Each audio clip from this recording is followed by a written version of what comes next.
नजर के सामने जिगर के पास, नजर के सामने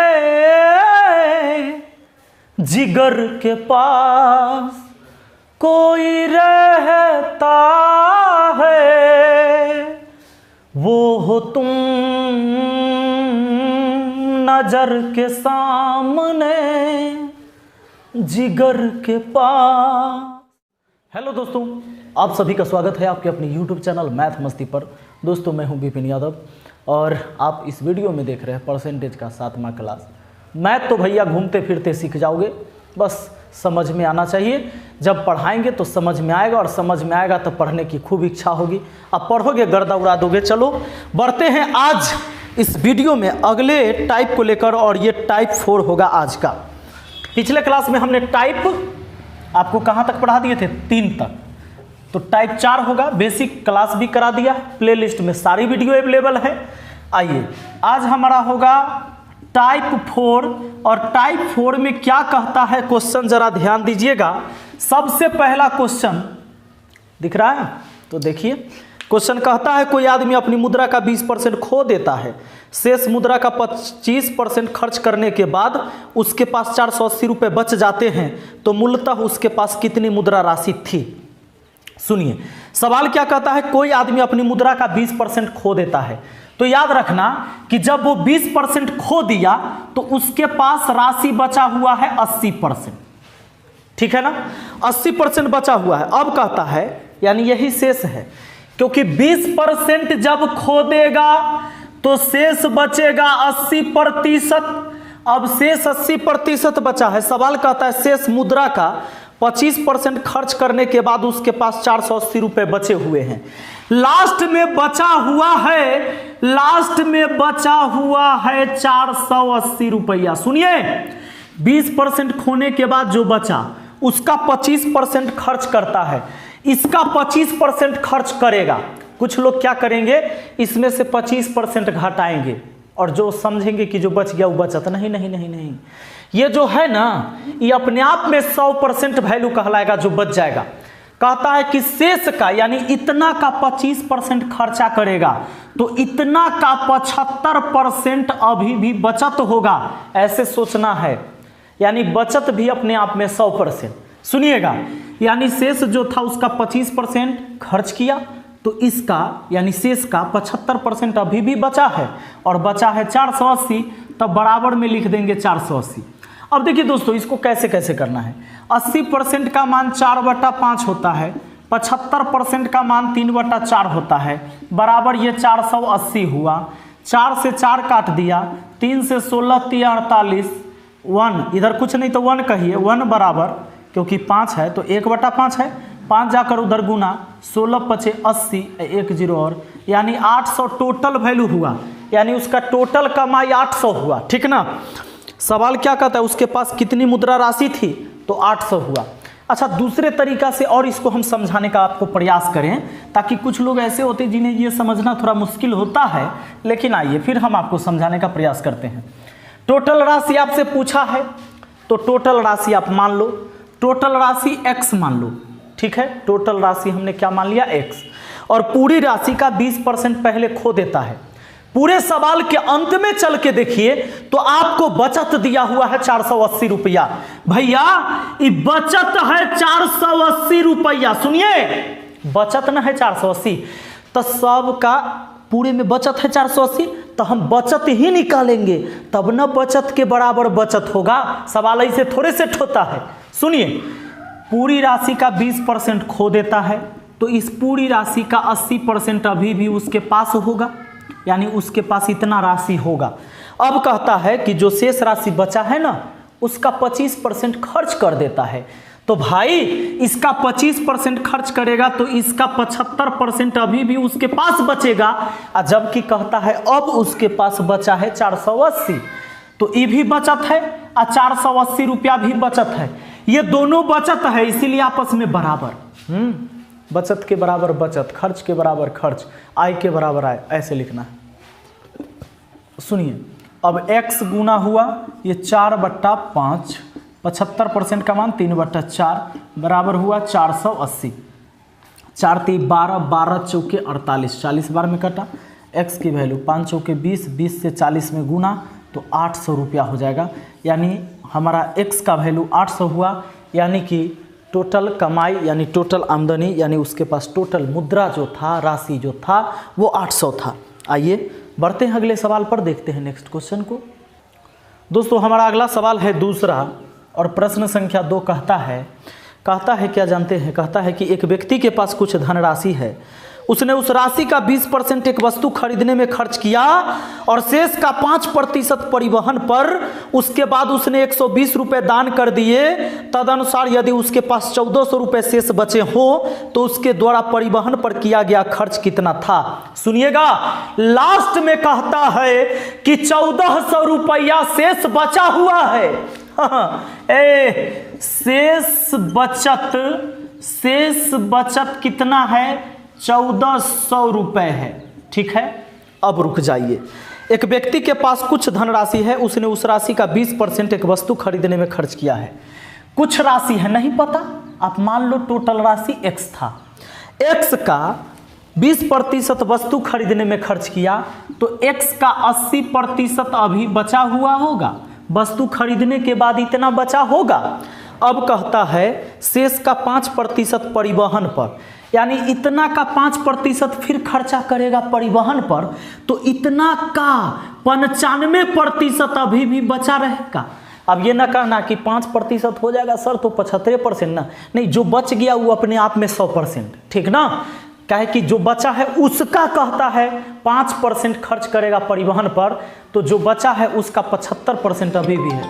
तो अब क्या करेंगे, इसका 95% बचा है और अब कहता है अब इसमें से 120 रुपया दान कर देगा, तो इसमें से 120 रुपया और घटा दीजिए। इतना बचा हुआ था, 120 दान कर देगा, तो दान करने के बाद अब कितना बचा? तो इतना ही बचा। और कहता है बचत है लास्ट में 1400, तो बात बराबर लास्ट में 1400 लिख दिए, हो गया। अब दोस्तों ये x गुना हो जाएगा हमारा 4/5, 95% का वैल्यू 19/20, 120 उधर जाकर जुड़ जाएगा तो 1520 हो जाएगा। अरे भैया 19 8 बड़वन्ना से 80 बार में कटा, और 4 से तो कट गया 20 चौके 80, 20 20 है 400, x के गुना कर दीजिए, 5 दूना 10, दूना 20, 1 0 1 0 1 0, यानी कितना हो जाएगा? 20 20 है 400, 400 पचे 2000, यानी कि 2000। अब सवाल कहता है तो उसके पास परिवहन पर किया गया खर्च कितना था? उसके द्वारा परिवहन पर किया गया खर्च, परिवहन पर खर्च निकालना है। सुनिएगा कैसे निकलेगा। परिवहन पर खर्च जो होगा ना, परिवहन पर खर्च, पहले तो पूरी राशि का शुरू से देख लीजिए, पूरी राशि का 20% एक वस्तु खरीदने में खर्च किया, यानी 2000 का 20% उड़ा दिया। ये 2000 का 20% उड़ा दिया तो 20% उड़ाया तो 80% बचा, और जो बचा है बोलता है 20% वस्तु खरीदने में खर्च किया और शेष का 5% परिवहन पर, यानी 2000 का जो 80% शेष बचा था इसी का 5% परिवहन पर। अब निकल जाएगा दोस्तों, प्रतिशत से 2 जीरो आप काट सकते हो, प्रतिशत से आप 2 जीरो काट सकते हो। आपका हो गया 8 5 40 दूना 80, यानी 80 रुपया परिवहन पर खर्च है, और ये है ऑप्शन डी में। आइए बढ़ते हैं, अगर आप चाहें तो इस सवाल को रोक कर एक बार फिर से समझने का प्रयास करिएगा। हम बढ़ते हैं अगले सवाल पर, देखते हैं नेक्स्ट क्वेश्चन को। तो दोस्तों अगला सवाल पर बढ़ते हैं, और 3 नंबर छोड़ के, क्योंकि वैसा ही सवाल था इसलिए मैं अब बढ़ रहा हूँ 4थे नंबर पर। प्रश्न कहता क्या है, 4था नंबर देखा जाए। राम ने अपनी आय का 4% किसी चैरिटी को दान स्वरूप दे दिया तथा शेष का 10% एक बैंक में जमा कर दिया। अब यदि उसके पास 8640 रुपये बचे हों तो उसकी आय क्या है? राम ने अपनी आय का 4% किसी चैरिटी को दान स्वरूप दे दिया है, 4%, ठीक है, और शेष का 10% एक बैंक में जमा किया है। अब देखिए, मान लेते हैं उसके पास टोटल राशि x रहा होगा, उसका 4% दे देगा तो उसका 96% अभी भी बचेगा, यानी इतना बचत है। और जो बचत है ना दोस्तों, इसको अपने आप में अब 100% मानना है। कहता है शेष का 10% एक बैंक में जमा किया, इतना का 10% बैंक में जमा करेगा तो इतना का 90% उसके पास अभी भी बचा हुआ होगा। अब कहता है अब उसके पास 8640 रुपया है, यानी अभी उसके पास बचत 8640 है। इधर बचत इतना, इधर बचत इतना, दोनों बचत है, इसलिए आपस में बराबर हुआ। भैया x गुना 96% का वैल्यू आप कितना लिखोगे? देखो 16, 4 से 16 बार में, 4 से नीचे 25 बार में, यानी 16/25। देखिए ना 96% मतलब बट्टा में 100, 4 से काटे 16, 4 से काट देते हैं तो 4 से 24 चौका 96, 24/25 हो जाएगा। 24/25 लीजिए, और 90% का मान 9/10 बराबर है 8640। 8 6 14 4 18, 9 से कट जाएगा। चलिए 9 से काटते हैं, 9 9 81 शेष 5, 9 6 के 54, 1 0।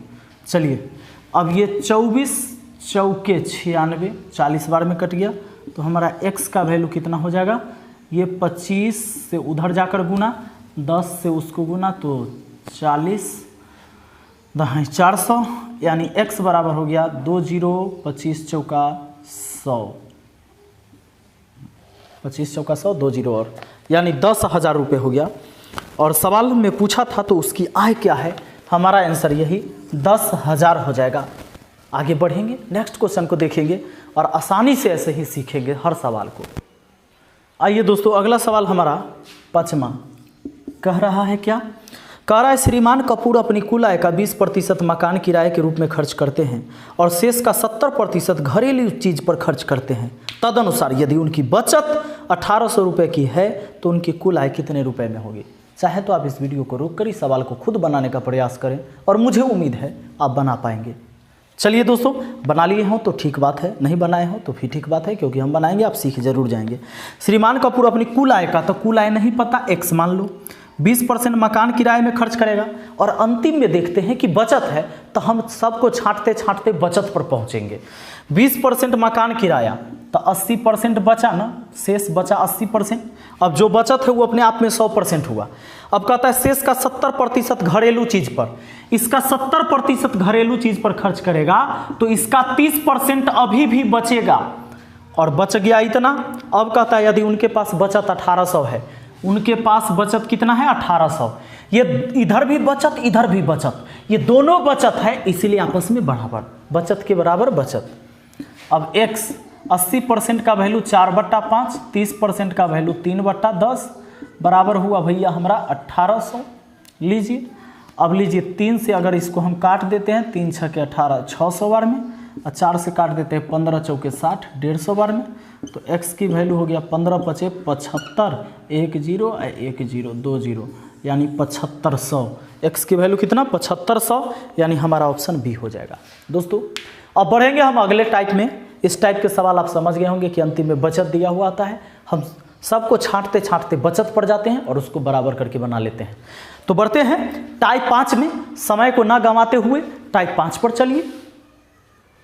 अरे किसको सुनाऊं हाल दिले बेकरार का, बुझता हुआ चिराग हूं अपने मजार का।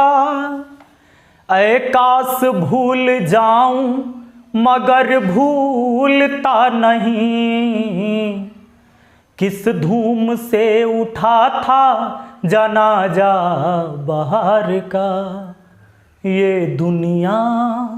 आगे आप लोग पूरा कर लीजिएगा गाकर। चलिए बढ़ते हैं हम टाइप 5 के पहले सवाल की तरफ। सवाल क्या कहता है दोस्तों? किसी परीक्षा में 60% छात्र अंग्रेजी में उत्तीर्ण हुए, 70% हिंदी में, 40% दोनों में, तब अंग्रेजी और हिंदी दोनों में अनुत्तीर्ण छात्र की संख्या क्या थी? सवाल ऐसा जब भी होगा, 2 सब्जेक्ट होगा, 2 सब्जेक्ट, जैसे इस बार क्या था? अंग्रेजी और हिंदी था। कभी मैथ इंग्लिश दे देगा, इस तरह से दे देगा। कभी कहेगा कि कुछ लोग जो है इतने प्रतिशत लोग समाचार पत्र X पढ़ते हैं, इतने प्रतिशत समाचार पत्र Y पढ़ते हैं, और इतने प्रतिशत दोनों पढ़ते हैं, कितने प्रतिशत दोनों में से कुछ भी नहीं पढ़ते हैं। ऐसा सवाल होगा। कहेगा कुछ लोग इतिहास पढ़ते हैं, कुछ लोग भूगोल पढ़ते हैं, इतने लोग हैं जो दोनों पढ़ते हैं, तो कितने लोग हैं जो दोनों नहीं पढ़ते हैं। या दोनों के पढ़ने वाला का संख्या देगा तो दोनों के नहीं पढ़ने वाला का पूछेगा, दोनों के नहीं पढ़ने वाला का देगा तो दोनों पढ़ने वाला पूछेगा। ऐसा सवाल जब भी होगा जिसमें 2 सब्जेक्ट का चर्चा जरूर होगा। दोस्तों ऐसे सवाल को बनाने के लिए आपको फॉर्मूला याद रखना है कि पास बराबर पास प्लस पास माइनस पास। सुनिए, अब फेल बराबर fail plus fail minus fail. चलिए बस, और याद रहे रूल उल्टा लगाएंगे। रूल कैसा लगाएंगे? उल्टा, उल्टा नियम लगाएंगे। हाँ, लगाना है, उल्टा नियम लगाना है। मतलब क्या कि अगर पास पूछे तो फेल वाला फॉर्मूला लगाना है, आप फेल पूछेगा तो पास वाला फॉर्मूला लगाना है। बात आ रहा है समझ में? हाँ, दिमाग में एकदम फिक्स कर लीजिए। अब देखिए सवाल पर आते हैं। सवाल क्या कहता है जरा सुनिए। कहता है किसी परीक्षा में 60% छात्र अंग्रेजी में उत्तीर्ण हुए। उत्तीर्ण का मतलब पास होना। 70% हिंदी, 40% दोनों में, यानी सब पासे है। तब अंग्रेजी और हिंदी दोनों में अनुत्तीर्ण छात्र की संख्या कितनी है? अनुत्तीर्ण यानी फेल वाले की संख्या पूछा है। भाई साहब संख्या पूछा है फेल वाला का, तब बनाएंगे पास वाला पर, पास वाला फॉर्मूला पर बनाएंगे और जो है उसको लिखते चलेंगे। पास बराबर लिखेंगे क्योंकि फेल पूछा है तब पास वाला पर बनाना है, उल्टा काम करना है। पास वाला तो 60% छात्र अंग्रेजी में पास है तो उसको पास के जगह 60%। अच्छा, ये पहला विषय रहेगा, आई दूसरा विषय रहेगा, आई कॉमन वाला रहेगा, ठीक है ना, जो दोनों विषय के लिए कहा जाएगा उसको घटाना है लास्ट में। 60% कहता है कि अंग्रेजी में उत्तीर्ण हुए, 70% हिंदी में, तो इसको 70% हिंदी में प्लस करके अब माइनस में लिखना है जो दोनों के लिए होगा। कहता है 40% दोनों में पास हुआ है, तब पास के जगह पासे लिखेंगे, 40% पास। तो भैया चलिए इसको जोड़कर घटा लीजिए। 7 6 13 130 में से 40 गया 90, यानी पास जो हमारा हुआ वो 90% हुआ। तो फेल यानी सब मिलाकर 90% विद्यार्थी पास है। तो फेल इन बोथ सब्जेक्ट यानी दोनों विषय में, फेल इन बोथ सब्जेक्ट, दोनों विषय में कितने फेल हो गए? तो टोटल 100% स्टूडेंट होगा, उसमें से 90% तो पास है, यानी फेल हमारा होगा 10%, और ये हमारा आंसर हो गया। चलिए, मुझे उम्मीद है कि आसानी से आपको समझ में आ गया होगा। ना आया है समझ में ना, तो कोनो बात ना है। अगला सवाल देखिए, अच्छा से समझ में आएगा, न समझ में आने की कोई बात ही नहीं है। तो अगला सवाल हमारा है दूसरा। क्या कहता है दूसरा? प्रश्न संख्या 2 हमारा ये कहता है किसी परीक्षा में 52% विद्यार्थी हिंदी तथा 42% अंग्रेजी में फेल हुए, यानी फेल वाले हैं।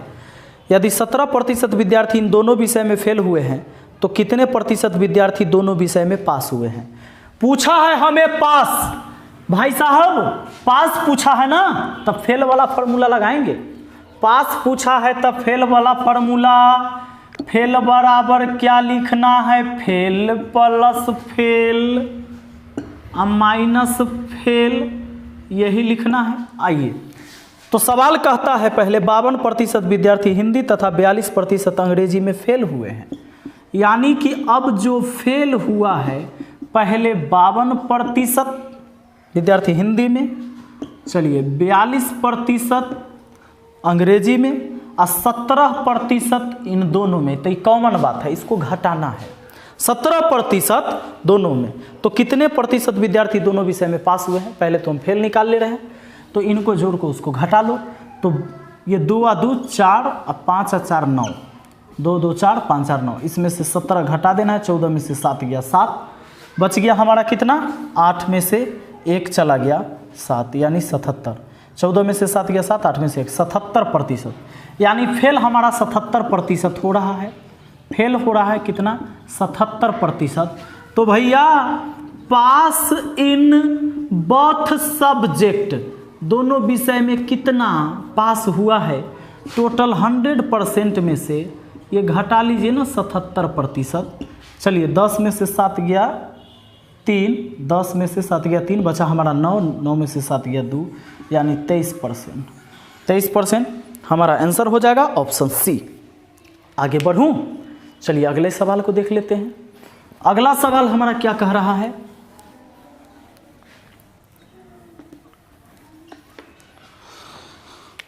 तीसरा कहता है किसी परीक्षा में 72% विद्यार्थी ने जीव विज्ञान तथा 44% ने गणित लिया। यदि प्रत्येक विद्यार्थी ने जीव विज्ञान अथवा गणित में से कम एक विषय लिया हो तथा 40 विद्यार्थी ने दोनों विषय लिए हो तो कक्षा में कुल विद्यार्थी की संख्या कितनी है। दोनों विषय लेने वाला 40 विद्यार्थी है। देखिएगा इस सवाल में दोनों विषय लेने वाला 40 विद्यार्थी है, और पिछला सवाल जैसा नहीं है कि इसमें इतना पास हुआ इसमें इतना फेल हुआ, ऐसा कुछ नहीं है। इस बार क्या है जानते हैं, इस बार ये कह रहा है किसी कक्षा के 72% विद्यार्थी ने जीव विज्ञान और 44% ने गणित ले लिया है। 72% विद्यार्थी जीव विज्ञान, 44% विद्यार्थी गणित ले लिया तो दोनों को जोड़ लीजिए कि कितना हो गया। तो अगर इस दोनों को जोड़ते हैं ना तो 4 आ 2 6, 4 7 11, यानी हो जाता है 116%। भैया आदमी तो 100% होना चाहिए, 100% होना चाहिए, लेकिन 116 इसलिए हो गया क्योंकि कुछ बच्चे ऐसे होंगे जो दोनों विषय ले लिए होंगे, यानी 100 से कितना एक्स्ट्रा है 16%, यानी कि ये 16% ऐसे स्टूडेंट हैं जो दोनों विषय ले चुके हैं, जबकि दोनों विषय लेने वाला का संख्या 40 है। तो भैया प्रतिशत में तो 16% ऐसा स्टूडेंट जो दोनों विषय लिया और रियल में 40 ऐसा स्टूडेंट जो दोनों विषय लिया। ये दोनों संख्या 40, ये दोनों संख्या जो है दोनों विषय लेने वालों का है, इसलिए आपस में बराबर। अब देखिए, अब हम 100% का मान निकाल देंगे तो 100% का मान कितना हो जाएगा 40/16 गुना 100। लीजिए काट दीजिएगा तो 8 से 8 दूना 16, 8 पचे 40, 2 से काटते हैं 50 बार में, 5 25 यानी 250। टोटल स्टूडेंट कितना हो जाएगा 250। आइए आगे बढ़ते हैं और देखते हैं नेक्स्ट क्वेश्चन को। आइए अगला सवाल हमारा है चौथा। कहता क्या है, कहता है किसी परीक्षा में 1000 लड़के 800 लड़कियां थी, लड़के 60% और लड़कियां 50% उत्तीर्ण हुए। जो परीक्षार्थी अनुत्तीर्ण हुए उनका प्रतिशत कितना है। अनुत्तीर्ण माने फेल हुआ, उनका प्रतिशत परीक्षार्थी का, परीक्षार्थी में लड़का लड़की दोनों होगा। सवाल है कि 1000 लड़का 800 लड़की भाग लेती है और लड़के का 60% और लड़की का 50% तो पास हो गया है, उत्तीर्ण हो गया है, तो कितने प्रतिशत विद्यार्थी अनुत्तीर्ण हो गए। सुनिए, फेल वाला का न प्रतिशत का है तो डायरेक्ट कर लेंगे। 1000 लड़का में से 60% पास हुआ तो इतना का 40% फेल हुआ लड़का, और लड़की जितनी थी उसका 50% पास तब 50% फेल। जितना पास उतना फेल, 50% का मतलब आधा पास आधा फेल, तो दोनों मिलाकर विद्यार्थी इतना फेल। अरे इतना विद्यार्थी फेल हुआ है कितना में, तो 1800 विद्यार्थी में, क्योंकि 1000 लड़का 800 लड़की हो गई ना 1800। अब प्रतिशत के लिए 100% से गुना। चलिए प्रतिशत से 2 जीरो काटिए, 40 दहाई 400 लड़का फेल, प्रतिशत से 2 जीरो काटिए 8 पचे 40, 400 लड़की फेल, कितना में 1800 में। प्रतिशत के लिए 100% से गुना किया हूँ, 4 4 800 ऊपर हो गया बटा 1800 हो गया, 100% से गुना है भैया। अरे 2 जीरो से 2 जीरो कट गया, 8 का आधा हो गया 4, 18 का आधा हो गया 9, अब ऊपर हो गया 400 बटा 9, 400